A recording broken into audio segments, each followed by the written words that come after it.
Assalamualaikum warahmatullahi wabarakatuh. Selamat datang teman-teman peserta pelatihan dasar CPNS. Pada pertemuan kali ini kita akan membahas materi mengenai manajemen aparatur sipil negara.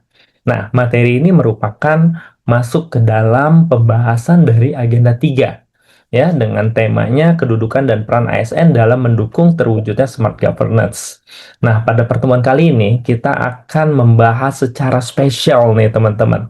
Telah hadir juga bersama saya dalam tim teaching ya, rekan-rekan saya ada Mas Gali, Mas Kian dan Mas Handoko dan saya sendiri Harta. Salam kenal ya teman-teman ya. Oke, pada kegiatan pembelajaran nanti, teman saya atau rekan saya, Mas Gali, akan menjelaskan pendahuluan pada pertemuan ini. Selanjutnya akan diestafetkan kepada rekan saya, yaitu Mas Handoko, ya, untuk membahas terkait kegiatan pembelajarannya, dan nanti penutupnya serta kuis atau penugasan akan disampaikan oleh rekan saya, yaitu Mas Kian. Nah, untuk pendahuluan, teman-teman ini nanti akan membahas terkait pengantar diskusi ya. Pertama kita akan diskusi terkait apa peran strategis ASN dalam menjalankan kehidupan sehari-hari. Lalu apa itu smart governance ya, teman-teman. Nah, ini teman-teman harus bisa membedakan ya antara governance dengan government ya. Ini dua kata yang mirip tetapi punya arti yang sangat berbeda, teman-teman ya. Nah, selanjutnya tantangan kita sebagai ASN di masa kini, ya, masa revolusi industri 4.0 dan sosial industri ya, atau society industri 5.0 ya. Tuh teman-teman. Oke, tanpa berlama-lama lagi, selanjutnya untuk materi akan disampaikan oleh rekan saya, Mas Gali. Silakan, Mas Gali. Terima kasih Pak Harta. Teman-teman, izin saya melanjutkan bahwa pada sesi ini kita tidak hanya membahas terkait aturan ASN secara normatif, tetapi juga memahami makna di balik peran ASN sebagai pelayan publik dan perangkat persatuan bangsa. Adapun hasil belajar yang diharapkan kepada teman-teman, teman-teman mampu memahami kedudukan, peran, hak dan kewajiban ASN, memahami kode etik dan kode perilaku ASN, serta memahami konsep sistem merit dan pengelolaan ASN secara umum. Ini penting karena ASN tidak cukup hanya bekerja berdasarkan kebiasaan, tetapi harus memahami nilai, aturan, dan prinsip profesionalisme yang menjadi dasar dalam menjalankan tugas jabatan. Adapun indikator hasil belajar yang ingin dicapai pada sesi ini ada tiga. Pertama, teman-teman mampu menjelaskan kedudukan, peran, hak, dan kewajiban, kode etik, serta kode perilaku ASN. Kedua, mampu menjelaskan konsep sistem merit dalam pengelolaan ASN, yaitu sistem yang menempatkan kompetensi, kinerja, dan integritas sebagai dasar pengelolaan pegawai.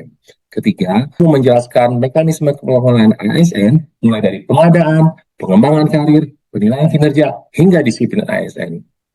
Pada materi ini kita minta partisipasi aktif dari teman-teman ya. Teman-teman dipersilahkan jika ada yang ingin ditanyakan atau ditanggapi. Kita juga akan melakukan sesi diskusi dan refleksi pengalaman teman-teman di instansi masing-masing. Harapannya setelah sesi ini, teman-teman tidak hanya memahami aturan ASN, tetapi juga mampu menerapkannya secara profesional, berintegritas, dan berorientasi pelayanan. Selanjutnya, Bapak Handoko akan menyampaikan materi pada hari ini. Untuk Bapak Handoko, kami persilahkan. Baik, terima kasih Pak Gali. Selamat pagi teman-teman peserta pelatihan Labsar CPNS tahun 2026.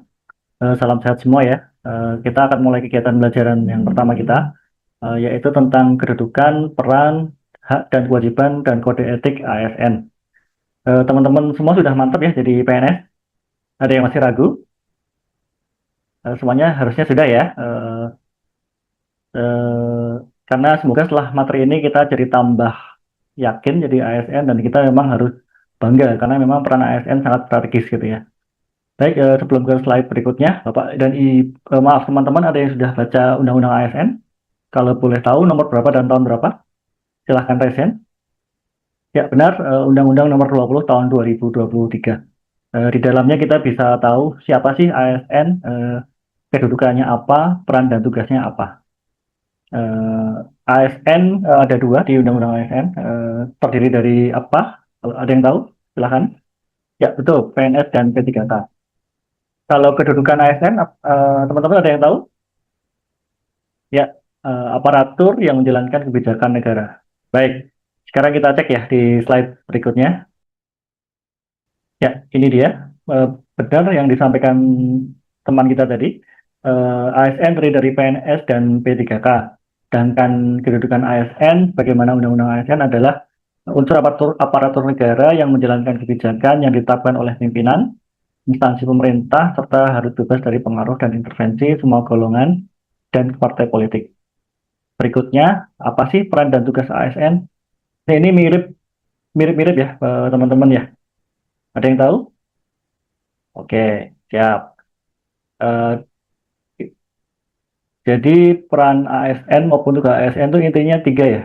Yang pertama adalah ASN harus melaksanakan kebijakan yang dibuat oleh pejabat pembina kepegawaian sesuai dengan ketentuan peraturan perundang-undangan. Berikutnya adalah ASN harus mampu memberikan pelayanan publik yang profesional dan berkualitas. Dan yang ketiga adalah mempererat persatuan dan kesatuan NKRI. Teman-teman semua, saya kira materinya sudah cukup ya terkait dengan manajemen ASN. Berikutnya akan ditutup oleh Pak Gian. Silahkan Pak Gian. Terima kasih.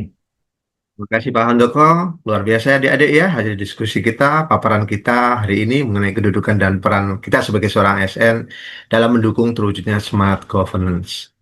Nah, selanjutnya ada dua hal yang ingin saya ketahui dari apa yang telah adik-adik pelajari di hari ini. Yang pertama, mengenai kesimpulan dari materi kita. Yang kedua, apa sih yang adik-adik pikirkan sebagai seorang ASN untuk menjawab tantangan dunia yang begitu dinamis? Dua pertanyaan ini silakan tuliskan di dalam kolom chat. Silakan dalam 10 hitungan. 30 peserta harus menuliskan semua. Silakan adik-adik. 1, 2, 3, 4, 5, 6, 7, 8, 9, 10. Oke, bagus. Adik-adik 30 peserta, teman-teman sudah menuliskan semua, luar biasa ya. Nanti akan kita bahas satu persatu, kemudian kita simpulkan bersama. Nah, berikutnya saya sudah menuliskan di dalam kolom chat. Silakan adik-adik klik saja link yang saya berikan. Kemudian nanti adik-adik akan menuju ke link ID Bots yang sudah saya buatkan untuk adik-adik. Sudah semua ya?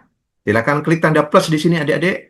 Kemudian tuliskan, karena namanya kita belajar tentu bukan hanya sekedar memahami saja, tetapi adik-adik harus mampu mengimplementasikan. Namun sebelum mengimplementasikan harus ada komitmen adik-adik sesuai dengan kedudukan dan peran adik-adik sebagai seorang ASN, itu apa terhadap hasil belajar yang sudah adik-adik lakukan, yang sudah teman-teman lakukan. Silakan.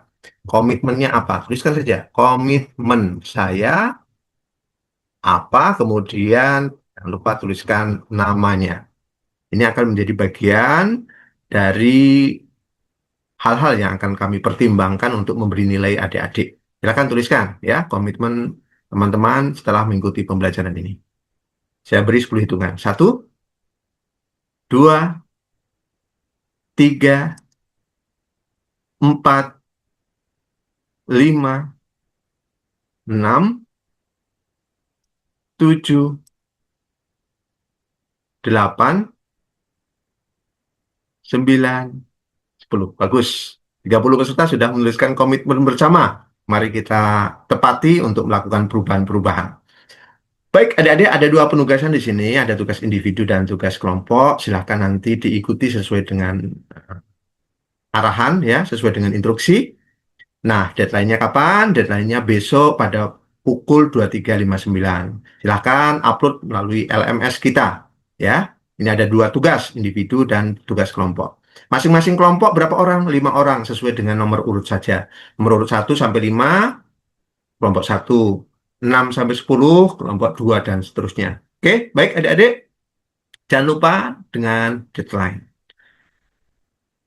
Adik-adik, sebagai seorang ASN, tentu kita dituntut melakukan sebuah perubahan, memberikan kontribusi yang terbaik sesuai dengan kompetensi kita. Mari kita membuat perubahan, tapi perubahan itu harus dimulai dari diri kita sendiri, sehingga kita mampu merubah sesuatu yang ada di lingkungan kita. Dari diri sendiri, dari keluarga kita, baru ke instansi kita, dan mari kita membuat kontribusi, memberikan kontribusi yang terbaik untuk masyarakat kita, untuk negara kita yang lebih baik. Saya dan tim, mohon maaf apabila ada kata-kata yang kurang berkenan. Tetap semangat melakukan perubahan. Sekian. Assalamualaikum warahmatullahi wabarakatuh.